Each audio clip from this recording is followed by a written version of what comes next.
I spent more money. I bought some diamond emulsion paste in 6, 3, and 1 micron.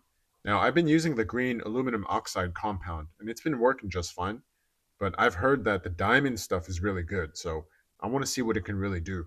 So these are 6, 3, and 1 micron pastes.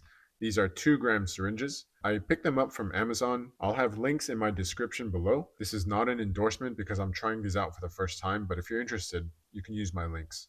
Now, I'm not really sure what to expect. What I really want is to get a mirror polish on the edge, but if it gets me a nicer edge, I'll take that too. We'll see. So I'll use this stuff over the next few weeks on a new strop, and I'll make a new video with an update, and hopefully it'll be an upgrade over the green stuff.